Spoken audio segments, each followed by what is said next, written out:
This is CBS LA Mornings. Good morning, everyone, and happy Friday. Today is Friday, July 3rd. I'm Rachel Kim, in for Jamie Yukis. We are following breaking news this morning as a CHP pursuit shuts down part of the 210 freeway. We're live in West Covina with how a violent assault led to a shooting. And I'm Christine Lazar in for Sheba Turk. From the National Mall in D.C. to the LA Coliseum, final preparations are underway for the biggest events honoring our nation's 250th birthday. We have an inside look at all the 4th of July festivities.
All right, and we begin with breaking news this morning in Covina, where a CHP pursuit has shut down the eastbound 210 freeway. And we've just learned that suspect in that pursuit has been shot and killed by police, and a tow truck driver he's accused of attacking is now in critical condition.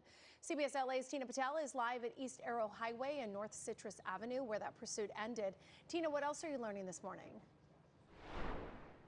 Yeah, good morning. As you said, we just talked to CHP, kind of got a rundown of what happened this morning, and there are two crime scenes. This one, where we are in Covina, is where the pursuit ended. That white Volkswagen that's there at one of the gas pumps, that's what the suspect was driving. Now, let me show you a little bit of video. This all happened around 3 a.m. Police say that they were pursuing that vehicle for an assault that had happened earlier in the morning. The driver pulled into this gas station. They're not sure if he actually was running out of gas or not, but they say he immediately got out of the vehicle with a weapon. They had some sort of confrontation. Officers ended up shooting and killing that suspect. He was taken to the hospital. That's where he later died. They are now trying to process all the evidence. There are evidence markers all throughout this gas station, and they're still kind of unfolding exactly what occurred here. Here's what we just heard from an officer. When the vehicle stopped, the subject exited the vehicle and produced a firearm. Officers immediately began providing medical aid after the incident, and the party was transferred. Now, this all started before that on the freeway, on the 210 freeway. What we are told is that the suspect was over on the shoulder of the eastbound lanes of the 210 freeway, called for a tow truck for service. When that driver arrived, there was some sort of physical fight between the two. The suspect pulled a gun, shot that tow truck driver several times, then took off. And it was later that CHP spotted that vehicle, tried to pull him over, and that's what led to the shooting here at the gas station. So as we come back out here live, that tow truck driver was taken to the hospital. We're told he's in critical condition. We're trying to get an update on exactly what happened and what led to that physical fight in the first place. But again, the suspect has now been killed. He has not been identified yet. We don't know if he had any criminal record, but there are two investigations underway, the one here at the gas station and also that one on the freeway. Right now, all eastbound lanes are closed. So I want to send it over to Kalina Estrino so she can tell you how to get around this mess, because Kalina, it sounds like it might be a couple more hours that traffic's going to be affected. Yeah, and in case anyone is heading out the door or planning to, and they typically take the 210 to possibly go into the Inland Empire and then maybe transition to Vegas, we are going to see that back up there because of it. Now, just like Tina mentioned, all lanes are closed, specifically on the 210 East right at Grand Avenue. And you can see that big stretch of red and big stretch of black right behind where the incident is. The backup is pretty bad. It's a 32-minute ride when everything else throughout LA Orange County IE is great and nice and light. So you do have options to get around it, and they're actually really great options because it's holiday light today. So the eastbound 10, the 60 East, also an option, Arrow Highway or Foothill Boulevard, all will help you avoid that delay. Now, again, the rest of LA looks great. Orange County IE, not too bad. I'll keep you updated on this incident and also have your 4th of July holiday forecast coming up. Ladies, back to you. All right, Kalina, thank you. Developing news in Carson. Assignment manager Mark Liu at the desk with details on an hours-long barricade situation with an armed suspect that's finally come to an end, Mark. Yeah, this was the better part of 4 hours that LAPD had to call in their SWAT team and their negotiating team to try and take this armed suspect into custody who was barricaded on the second or third floor of a multi-story apartment building. Now, our breaking news crew was there. Let me show you some video from this morning. What you're going to see is the LAPD and their SWAT team outside of a building here, just between the border of Carson and LA City limits near Carson Street. And what you're seeing here is LAPD command post. They arrived here at about 2:15 this morning for the report of an ADW suspect there armed with a knife. Now, when they arrived, they apparently did locate that suspect in one of the upper floors of this apartment building. And you can see the SWAT team, they tried to negotiate with this suspect, but they believed he was experiencing a mental health crisis, would not come out. They were preparing to breach that apartment using ladders. But here you can see our breaking news crew shows video of that suspect being taken into custody, shirtless. No injuries, thankfully, reported here. And now the lockdown of that apartment building and the surrounding area is over. LAPD now clearing that scene and that suspect facing charges, but he may have to get some mental health help first. He is on his way to the hospital to get checked out. That's it here from the desk. I'll send it back to you. All right, Mark, thank you. Frustrated families in Boyle Heights are calling for the Lineage warehouse to be shut down and torn down. Neighbors say toxic fumes from last month's massive fire is still filling the air and making families sick. They also say the stench from tons once frozen and now rotting food is unbearable. The mayor says removing the rotting food will take weeks. Neighbors say they can't wait that long. You walk into my house and you could like smell the chemicals, you know, yeah, it's just really bad. We are seeing a lot of respiratory illnesses, itchy throat, lightheaded, nauseous, burning eyes. Lineage told us they are committed to meeting the 45-day cleanup deadline. They also told us they will be wrapping the warehouse in a temporary covering in an effort to reduce the noise and the smell. A boil water notice has been lifted for a neighborhood in Koreatown. The notice was issued Wednesday for a 2-block area after officials said a water sample came back positive for E. coli. No word yet on what caused that contamination, but yesterday, LA DWP officials said follow-up tests have come back clean, so residents can begin using their water again.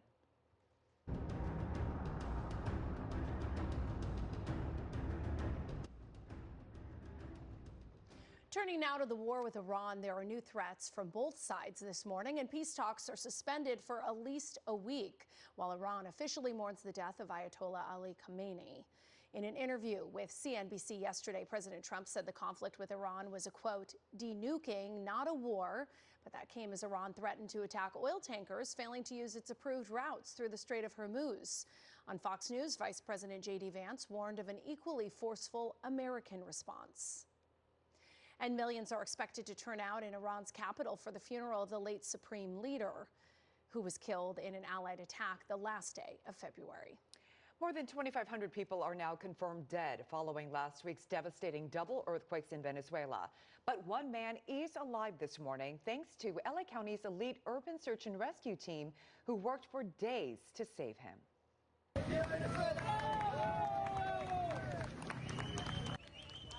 Hope amid the destruction as a team of international rescue workers, including Americans, finally pulled a 44-year-old security guard out of the rubble alive. Hernan Gil Flores was trapped underground in a security booth for 8 days, reportedly buried under 140 tons of concrete. They fed him through a syringe while they worked around the clock for 4 days in incredibly dangerous conditions to free him. It's absolutely emotional. You know, training and reality is very different. When someone's life is actually at stake and you don't want to make any wrong moves to further injure or even possibly kill a victim, and our rescuers, they work tirelessly. They are exhausted. They work round the clock. We run 24-hour shifts. Assistant Chief Trevon Espy also says the LA County USAR team had previously trained with a team from Chile who helped pull off that rescue. He said that made it easy for them to work together because they already knew what the other was going to do. A three-time Olympic canoeist has been indicted for allegedly vandalizing the Lincoln Memorial reflecting pool. 67-year-old David Hearn was arrested 2 weeks ago today. He's accused of causing more than $1,000 worth of damage after reaching into the water on the National Mall. Now, he claims he only wanted to see what the piece of detached liner felt like.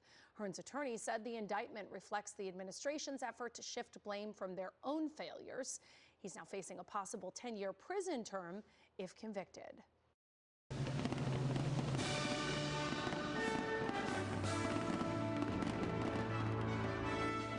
President Trump is gearing up to host his Salute to America event, celebrating our nation's 250th anniversary. The White House has staged a week of patriotic events across some of the country's most recognizable landmarks. The president will head to Mount Rushmore today and return to Washington, D.C. tomorrow for that big celebration. He'll take the stage to deliver a speech at the National Mall, followed by a massive firework display. It is said to be one of Washington's most secure Independence Days, with major security protocols already in place. It should be safe and it should be secure for every single citizen that lives here and every single citizen that comes to visit. 5,000 National Guard troops will be on the ground, as well as a heavy law enforcement presence. Ronald Reagan Washington National Airport will halt flights in and out for a brief time today, as well as tomorrow from noon to midnight. This will be one of America's hottest Independence Days. Celebrations will collide with scorching temperatures from a sweltering heat dome. In Washington, 4th of July temperatures could shatter a record that stood for more than a century. The city's major events are adding water stations and cooling tents. That heat dome is expected to intensify into the weekend, bringing scorching temperatures and punishing humidity to hundreds of millions of people from the Midwest to the East Coast.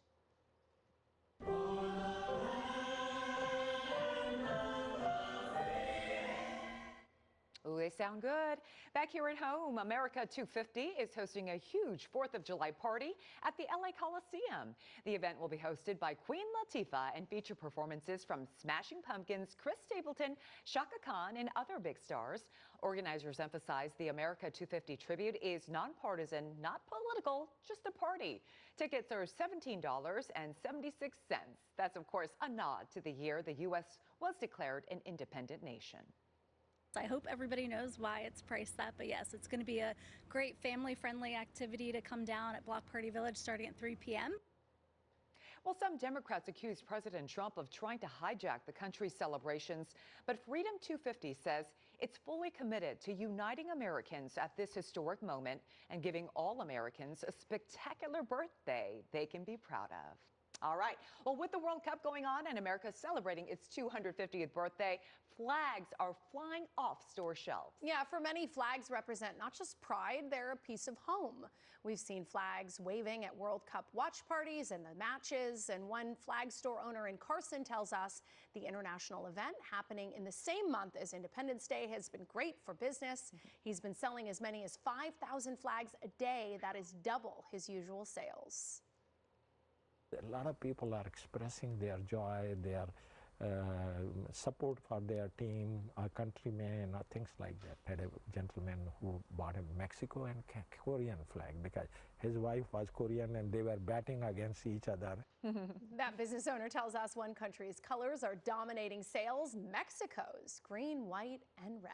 Beautiful. This is one of the most beautiful things about the World Cup is seeing every country unite. There's a camaraderie in this game, and I love to see it. And of course, tomorrow is the 4th of July, and we need to know if we'll see some sunshine. Finally, Chief Meteorologist Paul Diano, can we get some sun, please, for our barbecue?